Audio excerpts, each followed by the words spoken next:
faire ça, Vincent. Ne le touchez pas! Pour l'instant, ce qui me préoccupe, c'est de nettoyer ce bazar. Le drame commence avec une femme nommée Kate et sa mère, qui réparent leur voiture sur la route pour rentrer chez elle. Mais soudain, avant qu'elle ne reparte, une voiture arrive et s'arrête devant elle. Des gens en descendent, mettent le feu à la mère de Kate et la tuent. Ensuite, ils s'en prennent à Kate pour se débarrasser d'elle aussi. Mais soudain, une personne ou un être étrange apparaît au bon moment, une créature qui tue ces gens de manière brutale, et sans un mot, laisse Kate après l'avoir sauvée et s'en va. 9 ans ont passé depuis ces événements, et nous savons que Kate a été interrogée par la police. Probablement parce qu'elle veut savoir qui est responsable de la mort de sa mère. Nous savons que sa partenaire s'appelle Tess. Après avoir terminé leur travail sur la scène de crime, elle retourne à l'agence.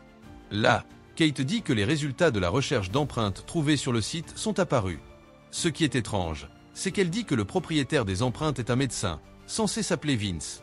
D'après les informations écrites sur lui, nous savons qu'il est mort pendant son service dans l'armée. Comme elles veulent comprendre ce qui se passe, leur manager, nommé Joe, leur dit de commencer à enquêter sur l'affaire. Kate se rend donc à l'hôpital où Vince travaillait avant de rejoindre l'armée. Une des infirmières leur confirme qu'il est vraiment mort.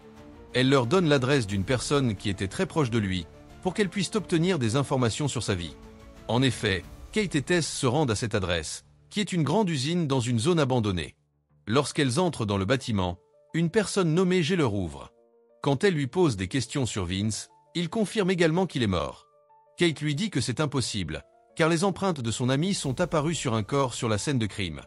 La surprise est que pendant que Kate et Tess sont avec G, nous voyons une personne les observer. Puisque G est sûr que l'ami de Vince est mort, Kate et Tess quittent le bâtiment. Mais il est clair, d'après les paroles de Kate, qu'elle doute que G leur cache quelque chose. Et en effet, Kate a raison. Car nous voyons la personne nommée G parler à son ami Vince. Ce qui est encore plus étrange, c'est que Vince lui donne une photo de Kate et lui dit qu'elle est la même fille qu'il a sauvée. Parce que Vince est la raison pour laquelle la police s'intéresse à eux, G se met en colère. Vince dit qu'il a étouffé dans sa clandestinité ces dernières années. Lorsqu'il a vu le crime se produire, il a essayé d'aider la femme qui mourait. Ce qui n'est pas encore compris, c'est qu'il parle de l'origine du traitement de Vince, mais il n'est pas encore clair de quoi ils veulent le soigner exactement. Il parle aussi d'une organisation appelée Meyerfell. J'ai dit que si l'organisation découvre que Vince est toujours en vie, ils les traqueront et les tueront tous les deux. D'un autre côté, à l'agence, Kate parle à un médecin religieux nommé Evan. Il lui dit que la cause de la mort de la victime est encore incertaine. Mais ils ont découvert que les empreintes trouvées ne sont pas celles du tueur. Ce sont celles d'une personne qui essayait de sauver la victime. Evan lui dit aussi que l'acide nucléique du propriétaire de ces empreintes a déjà été modifié.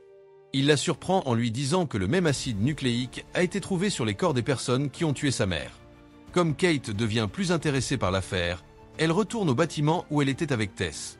Là, elle commence à fouiller tout le bâtiment, car elle doute que G cache quelque chose. Et la surprise est qu'elle trouve vraiment Vince caché sur place. Contrairement à ce que disent tous les documents et informations à son sujet, il est toujours en vie. La première chose que Kate lui demande, c'est ce qu'il faisait sur la scène de crime. Vince lui dit, comme Evan l'avait dit, qu'il essayait de sauver la victime. Il lui dit aussi que la cause de la mort de la victime est un poison. En effet, un appel d'Evan à Kate arrive quelques secondes plus tard. Il confirme les paroles de Vince et lui dit que la victime est morte d'un empoisonnement. Bien sûr, Kate est surprise et ne comprend pas comment Vince le savait. Mais ce qui l'intéresse maintenant, c'est le meurtre de sa mère et les personnes qui l'ont tué. Puisque, selon Evan, Vince était au même endroit à ce moment-là. Mais avant qu'ils ne continuent leur conversation, Tess arrive sur place. Comme Vince ne veut pas que quelqu'un sache qu'il est en vie, Kate espère le cacher. Heureusement, Kate accepte. Avant que Tess ne monte au 2e étage et ne le voie, elle descend et lui dit que le bâtiment est vide. Mais comme Kate veut en savoir plus sur Vince, nous la voyons aller voir le père d'un détective nommé Mac. Il est censé être celui qui était responsable de l'enquête sur le meurtre de sa mère. Kate lui donne un échantillon de l'acide nucléique qu'ils ont trouvé, pour qu'il puisse le vérifier et s'assurer qu'il s'agit du même acide nucléique que dans l'affaire de sa mère. Le choc est que Mac commence à attaquer Kate sans raison. Non, il reste avec 2 autres personnes et essaie de tuer les 3. À cause de leur nombre, il la maîtrise malheureusement et la jette sur la voie. Mais la fois suivante, la créature qui avait sauvé Kate auparavant apparaît et la sauve aussi. C'est après avoir fini d'attaquer ses agresseurs. Il essaie de s'échapper sous terre. Mais Kate le poursuit pour lui parler du meurtre de sa mère. puisqu'elle s'est assurée que c'était le même monstre qui l'avait sauvé il y a 9 ans. Comme le train arrive, cette créature apparaît et la sauve à la dernière minute. Ici, Kate sait que cette étrange créature est le docteur Vince lui-même. C'est pourquoi ils retournent tous les deux à la cachette de Vince et parlent avec lui. Puisqu'elle a vu sa vérité, qu'il s'est transformé en monstre, Vince commence à lui raconter ce qui s'est passé. Il lui dit que lorsqu'il est entré dans l'armée, il était une personne tout à fait normale. Mais là-bas, ils ont profité de lui et se sont moqués de lui et d'un groupe de soldats. Ils ont commencé à leur administrer des substances qu'ils disaient donner des super-pouvoirs. Supposément, ce sont des substances ordinaires comme des vitamines et autres. L'objectif de cette expérience était de créer une super armée. L'organisation responsable de l'expérience s'appelle Mirfeld. Après un certain temps, ils ont découvert qu'on leur mentait. Il a su que cette expérience avait modifié l'acide nucléique des soldats. Ils sont devenus effrayants, prenant la forme d'un animal. Avec la transformation, ils gagnaient en vitesse, en force et en ouïe surhumaine. Mais après un certain temps, des effets secondaires de l'expérience sont apparus. Les soldats ont commencé à se transformer en monstres et à tuer dans la pluie avant l'ennemi. C'est pourquoi Mirfeld a ordonné la fin de l'opération.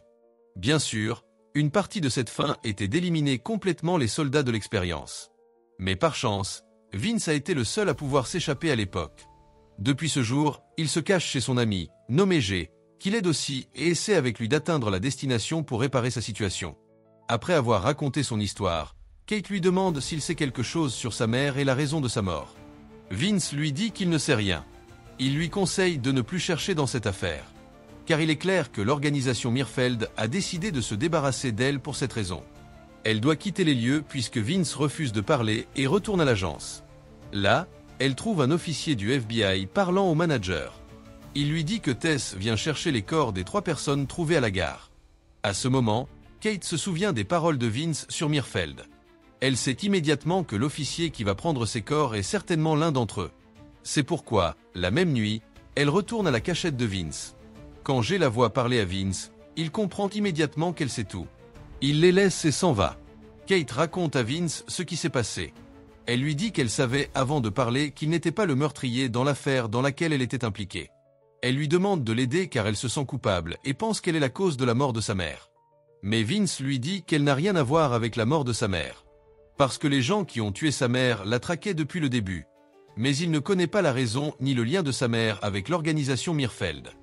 Après avoir parlé à Vince et l'avoir averti, elle rentre chez elle. Mais sur le chemin, un homme en fauteuil roulant se jette devant elle. Quand Kate descend pour le rassurer, il l'attaque. Malheureusement, il la maîtrise et est prêt à la tuer. Sinon, Vince intervient à la dernière minute et le tue. Il s'avère qu'il surveillait Kate.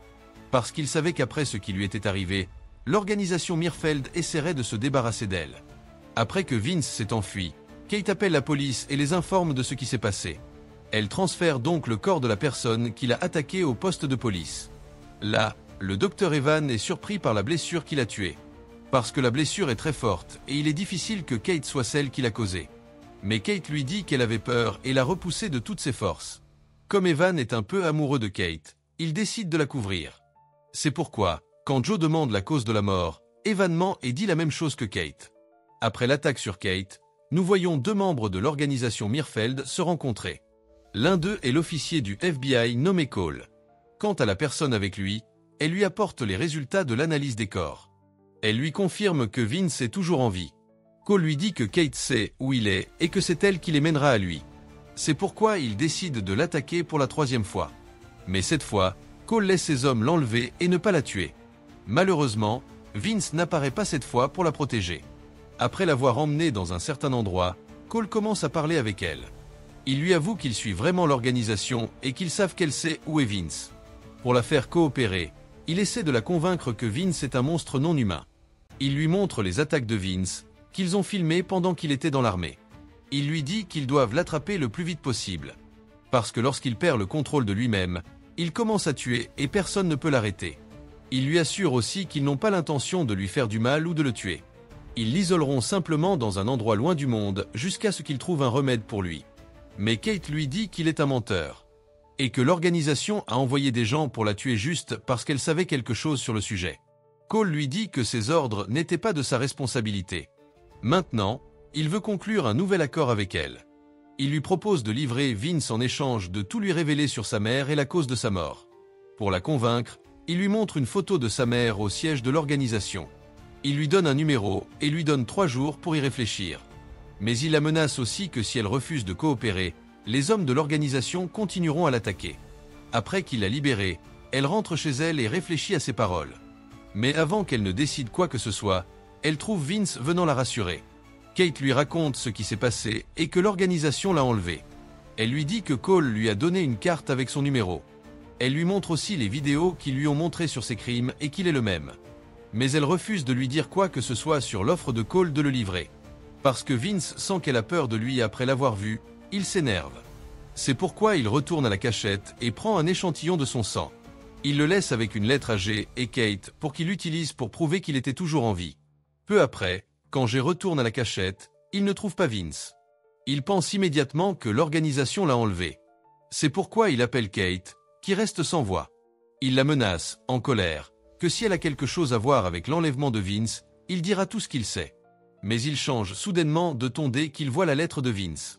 Quand il la lit, il sait que Vince s'est livré à l'organisation. En effet, nous voyons Vince au même moment appeler le numéro de la carte de Cole qu'ils ont volé dans l'appartement de Kate. Quand il lui répond, il lui fixe un endroit pour se rencontrer et se rendre. D'un autre côté, G et Kate continuent d'essayer de contacter Vince.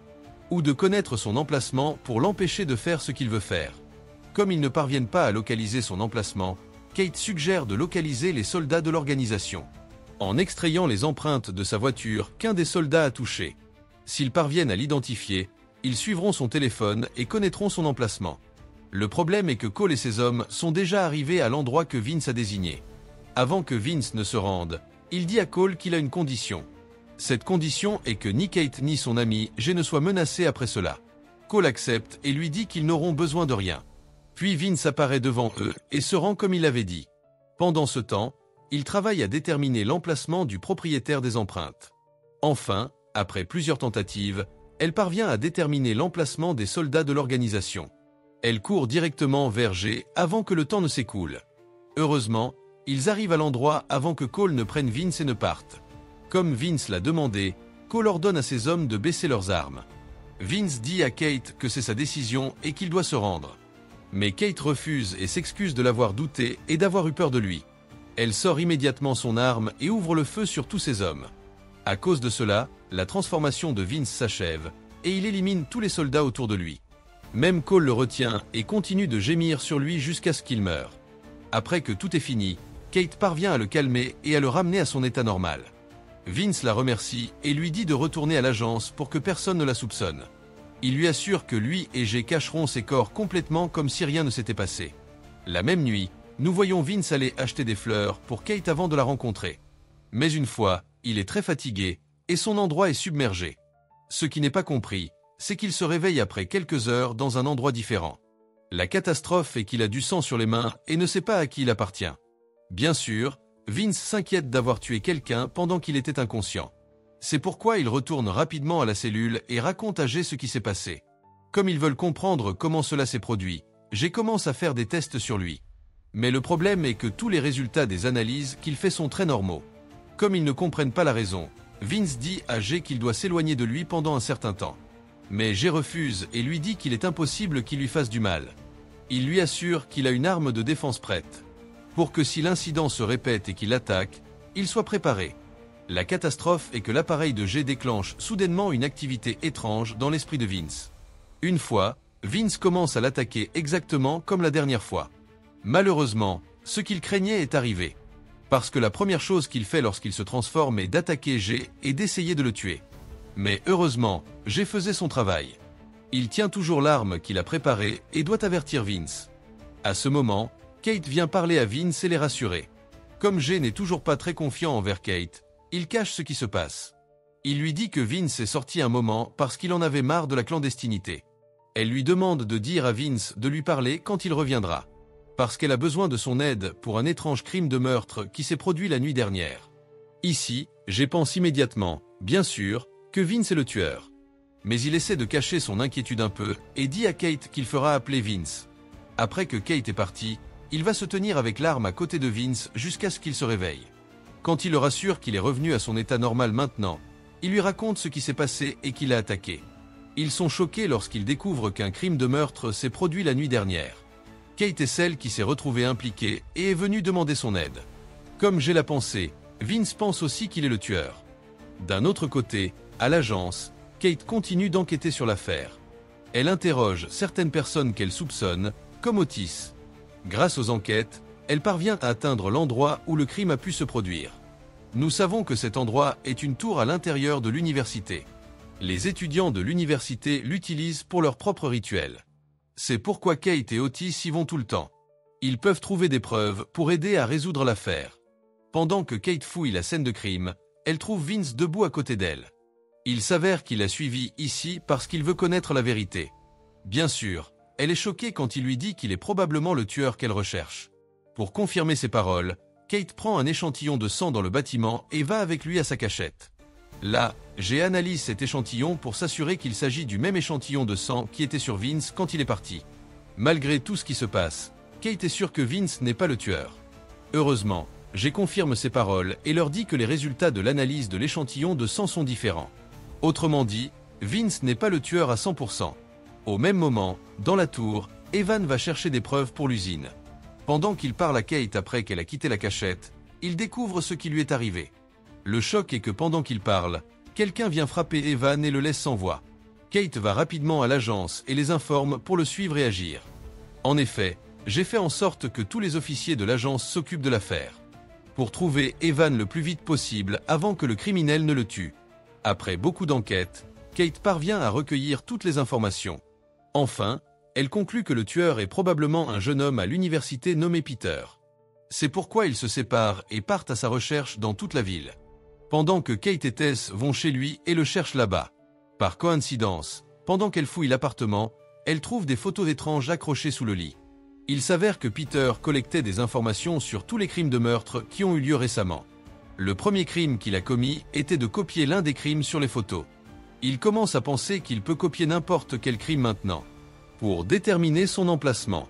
Après avoir éliminé quelques crimes, il se fixe sur un seul crime. Selon ce crime, Peter est censé tuer Evan dans les tunnels du métro. Comme Vince connaît très bien ces tunnels, Kate va le rencontrer. Elle lui demande son aide pour sauver Evan. Mais à cause de son problème de transformation, Jay reste maintenant et refuse de sortir. Mais quand Vince décide d'aider Kate, Jay leur donne l'arme d'avertissement. Pour que si Vince se transforme comme avant, ils puissent le neutraliser. Après avoir pris leurs affaires, ils les emmènent tous les deux dans les tunnels. Le problème est que l'attente de Jay ne dépasse pas une seconde, et cela arrive. Une fois, Vince s'effondre de fatigue sur le sol. Comme convenu, Kate tient l'arme et reste face à lui comme si c'était vert. Mais soudain, Evan crie parce que le criminel qui le retient le torture. Cela attire l'attention de Vince et le fait aller vers la source du son. Dès qu'il rencontre le criminel, il l'attaque et le tue en quelques secondes. Bien sûr, Evan reste à leur côté et entend tout ce qui se passe, mais il ne le voit pas. Avant que Vince n'attaque Evan, Kate tire quelques balles en l'air et attire son attention. Ce qui est étrange, c'est que lorsque Vince s'approche de Kate, il ne lui fait pas de mal, il la laisse et s'en va. Probablement parce qu'il l'aime, il ne peut pas lui faire de mal. Kate va libérer Evan, qui est choqué par l'état du corps du criminel. Quand il retourne à la source, Kate parle à Evan de ce qui s'est passé. Pour savoir s'il a vu Vince ou non, ou s'il sait quelque chose sur lui. Evan lui dit qu'il a juste entendu le bruit de l'attaque et que le corps du criminel était déchiqueté. Cela lui a fait sentir que le monstre qui l'attaquait ne pouvait pas être humain. Il dit aussi à Kate qu'il pourrait être le même monstre qu'elle disait l'avoir sauvé il y a 9 ans. Mais Kate lui dit que c'était une fatigue psychologique, pas plus, à cause de la mort de sa mère. Elle parvient à le convaincre qu'il est sûr d'halluciner. Comme Kate veut rassurer Vince, elle va à la cachette. Il s'avère que lorsque Vince se transforme et qu'il est avec Kate, il avait peur de pouvoir la tuer. C'est pourquoi il s'est enfermé dans une cage métallique à l'intérieur de la cachette. Il a décidé qu'il ne sortirait pas tant qu'il n'aurait pas trouvé un remède pour l'état qui lui arrive. Bien sûr, pour trouver un remède, il doit comprendre la raison de la première hallucination. Vince dit qu'il se souvient de certains souvenirs qui ne sont pas clairs, et il les transforme. Quand il redevient normal, il les oublie. J'ai décidé de lui injecter une petite quantité de drogue, pour qu'il oublie partiellement sans se transformer en monstre. Il se souvient juste des souvenirs de ce qui l'a conduit à cela. En effet, quand Vince est injecté avec la drogue, il commence à se souvenir des souvenirs plus clairement. À ce moment-là, il est avec le reste du groupe de soldats qui sont testés. Ils pensent tous qu'on leur injecte juste des vitamines, rien de plus. Mais soudain, les problèmes commencent quand l'un du groupe commence à se fatiguer. La plus grande surprise est que le médecin qui lui injecte un tranquillisant s'avère être la mère de Kate. De la manière dont elle gère le groupe et de ses questions à Vince, il est clair qu'elle est responsable d'eux.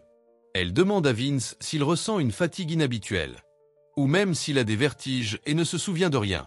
Mais à ce moment-là, Vince n'a aucun de ces problèmes et lui dit qu'il est en bonne santé. D'après les paroles de la mère de Kate, nous comprenons qu'elle ne connaît pas encore la raison du coma qui est arrivé à leurs collègues. Elle est juste sûre que cela a un lien avec les expériences qu'ils font. Après quelques minutes dans ses souvenirs, Vince retrouve enfin conscience. Dès qu'il se réveille un peu, il parle à Kate de sa mère.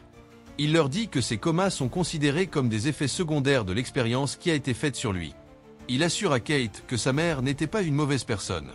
Au contraire, il se souvient qu'elle essayait de les aider et d'arrêter les comas qui se produisent. À cause de cela, Kate va dans la pièce où tout est lié à sa mère. Là, elle commence à parcourir tous les dossiers liés à son travail. Jay reste en contact avec elle pour savoir exactement ce qu'elle cherche. Enfin, après un moment de recherche, Kate trouve un carnet appartenant à sa mère. À l'intérieur, elle trouve sur l'une des pages quelque chose d'écrit sur le coma. D'après les équations écrites, Jay comprend que sa mère a presque atteint un traitement. Mais malheureusement, il est écrit que le traitement est expérimental. Autrement dit, les expériences de sa mère n'étaient pas suffisantes, et elle ne sait pas s'il a des effets secondaires ou non. Le plus gros problème est que Jay, pour mettre en œuvre ce coma, a besoin d'une usine et d'outils avancés. Kate décide d'aller à l'usine de la police pour fabriquer le coma là-bas. À cause de cela, elle rencontre Jay, et ils vont tous les deux à l'agence. En arabe, Kate lui dit qu'elle réservera l'usine pendant 2 heures, pas plus. Il doit donc travailler rapidement, réaliser l'expérience et partir, sinon il deviendra fou. En effet, il commence à mettre en œuvre le plan, et Kate entre pour parler à Evan. Pour le faire sortir de l'usine, elle lui demande son aide sur une affaire sur laquelle il travaille. Au moment où il sort, Jay entre dans l'usine. Comme Kate le lui a demandé, il essaie de fabriquer le coma le plus rapidement possible. Enfin, après environ 1 heure, Jay réussit à fabriquer le coma. Le problème est que Tess entre dans l'usine pour obtenir les résultats d'une analyse d'une affaire spécifique. Comme Jay porte la blouse, elle pense qu'il est d'Evan. Heureusement, il parvient à sortir de là avant que Tess ne l'arrête, ou même ne lui parle. Ensuite, il va immédiatement à la grotte pour commencer à expérimenter avec le muscle. D'abord, il l'essaiera sur une souris et verra les effets secondaires. Si tout va bien, Vince s'en occupera. Mais les problèmes augmentent quand Jay trouve la cage complètement détruite. Cela signifie que Vince s'est maintenant transformé en monstre, et il est certainement en danger. Avant que Jay ne le rattrape pour s'échapper, Vince apparaît devant lui. Mais la surprise est que cette fois, il se souvient encore de plus de souvenirs de sa vie dans l'armée. Il se souvient qu'à l'époque, il était caché dans une pièce. Il a entendu le chef parler à la mère de Kate des soldats et de l'expérience. Le choc est qu'il lui a dit de se débarrasser de tous. C'est après qu'ils ont commencé à les attaquer et à se comporter de manière brutale. Mais comme la mère de Kate a refusé de le faire, le chef a décidé de la tuer. Vince est intervenu et a commencé à l'attaquer, et il s'est transformé en monstre. Il s'avère que la marque ou la blessure sur le visage de Vince est de la faute du chef. Vince l'a finalement vaincu et a réussi à le tuer. Comme Jay parle à Kate, elle atteint la cage et commence à parler à Vince. Puisque Vince l'aime, sa voix l'affecte. Après quelques secondes, il se calme complètement et redevient normal. Quand il se lève, la première chose qu'il fait est de les rassurer et de demander si quelqu'un leur a fait du mal. Jay lui dit que l'affaire s'est bien passée cette fois. Comme Vince est contrarié par ce qui lui arrive, il essaie de se convaincre sans essayer. Il lui dit soit de réussir et d'arrêter ce qui lui arrive, soit de le tuer. Dans les 2 cas, il s'assurera de ne plus leur faire de mal. Le problème est que Tess sort de l'agence, rencontre Evan et lui parle. Par hasard, elle lui dit qu'elle a vu son nouvel assistant aujourd'hui et qu'il agissait de manière étrange. Ici, Evan comprend que quelque chose ne va pas. Mais il agit naturellement devant Tess et ne lui dit rien. La même nuit, nous voyons Kate visiter la tombe de sa mère. Après avoir découvert qu'elle avait un lien avec l'organisation et l'expérience qu'elle a eue avec Vince, elle était contrariée qu'elle lui ait menti. Mais elle décide de lui pardonner et d'essayer de continuer ce qu'elle voulait faire et d'aider Vince. Quand elle sort de la tombe, elle trouve Vince qui l'attend. Il lui assure que l'histoire a vraiment réussi et que les cauchemars ne lui sont pas arrivés. Mais il avertit aussi Kate qu'il n'est pas encore revenu à son état normal. Malgré cela, Kate décide de rester avec lui et de l'aider. À cause des paroles de Tess sur le stagiaire qu'elle a vu, Evan lui parle le lendemain. Il lui montre les caméras de surveillance de la personne qui était dans son usine. Comme il veut savoir qui il était, ce qu'il faisait dans son usine, il lui demande un service personnel. Il lui dit de découvrir qui il est, mais de manière officieuse. Bien sûr, il lui demande cela parce que la recherche sur laquelle il travaille est considérée comme illégale. En effet, après quelques heures, Tess parvient à reconnaître la personne qui est entrée dans l'usine. Evan apprend que son nom est G et qu'il travaille à l'université. Pour cette raison, G est surpris quand il est dans son bureau avec Evan pour lui parler. Mais Evan ne dit rien sur ce qu'il a vu à l'intérieur de son usine. Il lui dit juste qu'il a lu une recherche qu'il a publiée, qui parle des types d'acides nucléiques et de la possibilité de leur intégration. Comme il s'intéresse aussi à ce sujet et l'étudie, il suggère qu'il coopère. G sait qu'il est sûr d'atteindre quelque chose qui changera le monde. Ici, G sait qu'il parle certainement de Vince. Pour cette raison, il accepte de le rejoindre pour savoir exactement ce qu'il va atteindre. Après que les deux ont convenu, G va avec lui à l'usine. Là, Evan lui propose tous les résultats de l'analyse de l'acide nucléique trouvé sur les corps. Ce qui prouve que l'acide humain est intégré à l'acide nucléique animal. Puisqu'il coopère, Evan demande à G de témoigner avec lui. C'est parce qu'il fournira ses preuves au chef nommé Joe. Il demandera de former une équipe pour traquer cette créature et l'arrêter. Pour le tenir éloigné des rues et ne tuer personne. Et aussi pour l'étudier davantage. Mais heureusement, tous les échantillons qu'il a sont contaminés. Étrangement, G ne les a pas détruits, même s'il voulait le faire. D'un autre côté, dans un restaurant, nous voyons deux des organisateurs parler. Il s'avère que celui qui parle est celui qui est entré dans l'usine d'Evan sans que personne ne le remarque. Elle a pu mettre une substance dans les échantillons pour les détruire après un certain temps. Pour que la police n'atteigne pas Vince, mais qu'il l'atteigne en premier. Comme G est maintenant inquiet de ce que fait Evan, il retourne au bureau. Là, il lui parle et lui dit qu'il doit arrêter ce qu'il fait. Pour le convaincre, il lui dit une partie de la vérité. Il lui dit qu'il y a des membres d'une organisation secrète très intéressés par le sujet du monstre qu'il veut étudier. Et très probablement, il le surveille maintenant, puisqu'il travaille sur cette recherche depuis longtemps. Mais bien sûr, Evan ne croit pas complètement ce qu'il dit. Il lui dit aussi qu'il a vu à l'intérieur de son usine il y a quelques jours. Maintenant, il est sûr qu'il était là pour voler ses recherches ou les échantillons avec lui. Comme il est en colère contre les paroles de G, il part et s'en va. La surprise est qu'Evan est dans son usine, et la même nuit, il trouve quelqu'un à l'intérieur en train de filmer ses recherches. Il l'attaque et lui demande à qui elle appartient. Elle lui dit qu'elle est membre de l'organisation qui a créé le monstre qu'il veut étudier.